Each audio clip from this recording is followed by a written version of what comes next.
This is one of the most amazing archaeological remains you can find in Bulgaria. It is a big, colossal ancient statue of the goddess Fortuna, or Isis, the goddess of fate and luck. It dates from the 2nd century AD, from the reign of the Emperor Trajan, and it was discovered in the remains of the ancient Roman town of Ulpia Escus, named after Trajan's own father, Ulpius, which was founded as a military colony on the banks of the river Danube.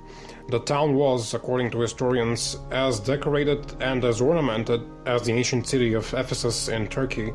Unfortunately, much less was preserved from Ulpia Escus because in subsequent centuries it fell into ruin due to constant pillages and earthquakes. It did have a forum, public and private buildings, but most distinctly it had temples of the Capitoline Triad, Jupiter, Juno and Minerva, and it had a large temple of Isis, or Fortuna. And this is a statue from that temple district. It's about 3 meters tall and very imposing in person, and I'll put up a picture of me standing next to it so that you can grasp the scale.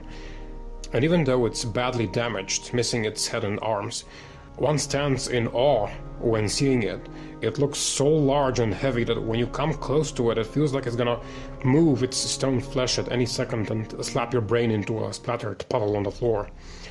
What's even more fascinating is that if you stand close behind it, as I'm gonna do in the video, looking closely, you can see the chisel marks left in the marble by the ancient sculptor, because he naturally did not bother too much with polishing the back of the statue, since people usually stand in front of the altar, and no one ever bothers to check it out from behind, which I always do with statues, precisely because I want to see the subtle and yet fascinating element of the living memory of the human who existed all these 2,000 years ago and made this work of art.